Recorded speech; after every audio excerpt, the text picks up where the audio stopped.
Hello, my name is Joshua Fleck. This presentation is on the power of effort and how we grow by challenging ourselves.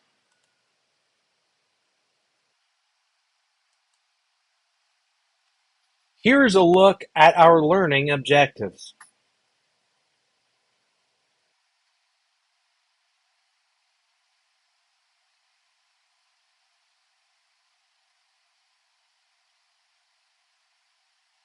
When approaching learning, there is a desire to learn effortlessly with little error. Brown argues that this results in anxiety and limits our ability to experiment, learn, and grow. Additionally, when we struggle, there is often an assumption that we are somehow failing, when in reality, struggle and effort are how we grow. We will discuss the challenges students face and the techniques we can use to achieve maximum growth through effort.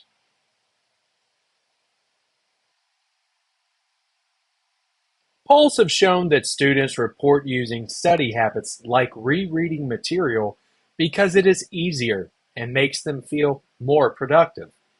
Research indicates that this is actually false. In truth, study habits that are harder and force recall, like flashcards or quizzes, are far more productive, and the results last much longer. Easier study practices like reading material multiple times and highlighting keywords are based on working memory and do not require recall of material. Without forcing the brain to recall, the information is not stored in the brain's long-term memory. This heavy reliance on easier working memory type study habits results in the appearance of retention in the short term, but has been proven to fade quickly over time. Recall requires mental effort, and when students fail to recall, many believe they are not learning. This myth of errorless learning is popular, but research has proven it is invalid. Rather, through error and correction, students learn better. Therefore, when we do not challenge our retention of information through our study practices, we are actually wasting time. Please take a moment to consider this question and the possible answer or answers. The correct answer is B and C. According to research cited by Brown, many students prefer simpler study methods that take less effort, like rereading text, highlighting key phrases, and writing notes. Students tend to avoid more challenging study habits that require effort, like quizzing or other recall-focused studying techniques. Here's an interesting question. Please take a moment, pause this presentation, and write down your own answer in a few sentences using your own words.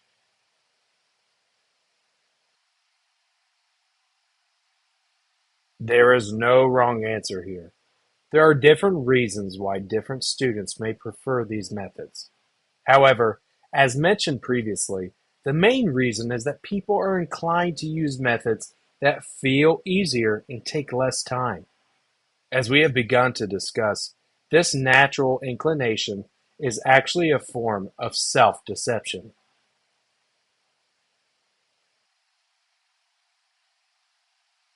Our impulse tells us if it's hard, we are wrong. Science tells us if it's hard, we are growing. When we are learning, there's a natural desire to learn quickly. When we struggle, our impulse is to adjust our approach or give up. However, research has proven that when we make greater effort, we achieve greater growth. According to the research, which factor directly contributes to growth?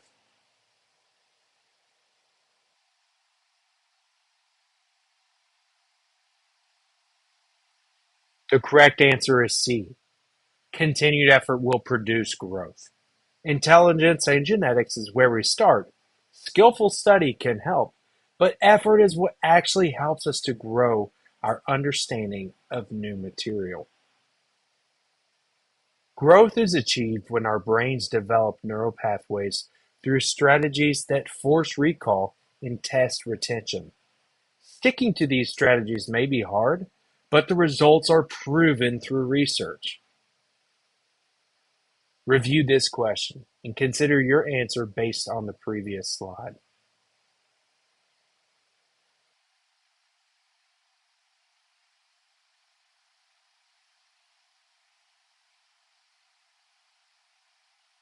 The correct answer is D. Study methods that force us to recall material and test our retention of information are proven to foster growth and increase our long-term understanding of information. Many course designs only ask students to repeat information. This shallow form of information transference is easier, but does not develop a legitimate understanding of material. Teachers may falsely assume students are learning by using questions and testing strategies that do not require students to take time to process and understand the rules and principles that are critical to the understanding of the material. Additionally, repeating information does not help students understand the relationships between the different aspects of that field of study. These two aspects of learning are a much better goal for effective learning, but require more effort. Understanding is a better definition of learning than repetition of information. Review this question and consider the best answer.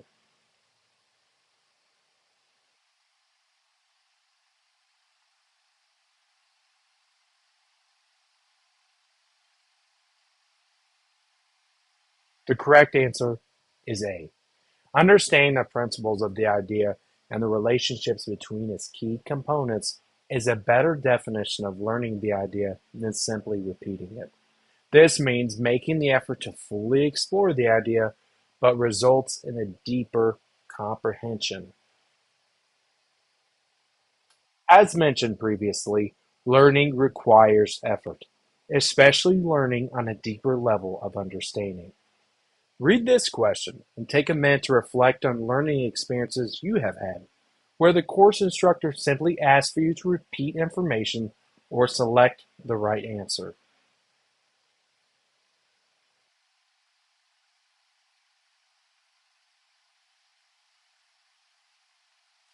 Brown argues that we misunderstand learning. Therefore, many institutions view testing as a tool of measurement rather than a way of teaching. For many, a test simply defines whether or not we are learning. If students can pass the test, then learning is finished. This implies that the harder we study and the more we fail, that we are not learning. So many institutions view the tedious cycle of effort, error, feedback, and more effort as a sign of inefficiency. So many instructors resort to reducing effort by only teaching basic reiteration rather than an in-depth testing and reflection.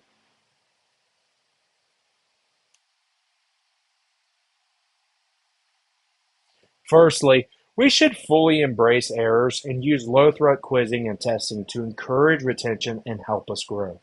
According to Brown, there are two benefits of this method of learning. It helps us identify what we know and don't know, and it helps us to reaffirm and strengthen our recollection of the information. Read this question and consider the validity of the possible answers.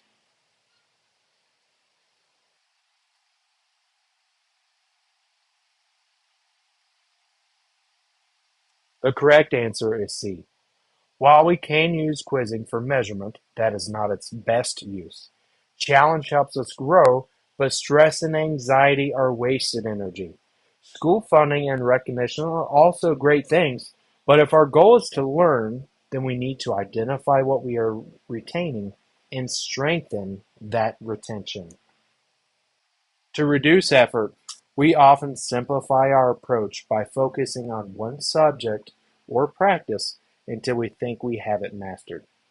Brown argues that even though mixing up our practice may take more effort in the beginning, it achieves better long-term results.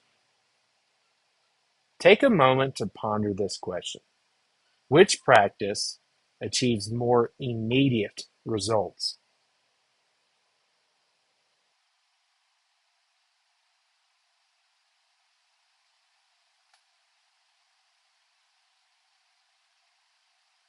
The correct answer is A. This is another prime example of how reducing effort impedes true results. When we focus on one subject or practice, we learn it more quickly. However, the method of mixing it up and spacing it out, known as interlead practice, has been shown to increase final testing performance by as much as 215%. What do you think the term generation means in reference to learning or solving a problem?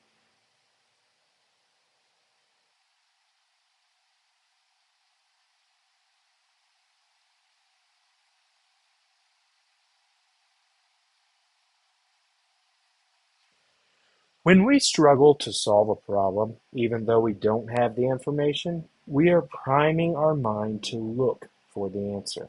This act of generating a solution requires more effort, but helps us to learn better and retain the information longer. The correct answer to the previous question is shown above. I intentionally asked this question before the slide that discussed generation to encourage its use. While the experience of attempting to solve a problem can be frustrating, the effort to generate an answer is an effective learning method that uses effort to improve our brain's ability to understand and retain information. Take a minute to reflect on the suggested study techniques that require effort and write down which one you would use and why.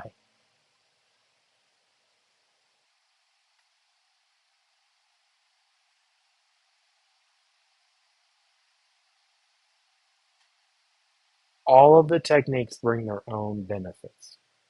A student that embraces effort and wants to grow should learn to use all of them. Embrace the struggle and strive to achieve your learning goals with a growth mindset. Recall requires mental effort, and when students fail to recall, many believe they are not learning. This myth of errorless learning is popular, but research has proven it is invalid. Rather, through error and correction, students learn better. Therefore, when we do not challenge our retention of information through our study practices, we are actually wasting time. We should embrace error and effort in order to achieve growth. As Thomas Edison said, "I've not failed. I've just found 10,000 ways that do not work." When we embrace effort, we can learn anything and maximize our growth. Thank you for participating in this presentation. I hope you view struggle differently, remember your goals, and use the methods discussed here to achieve them.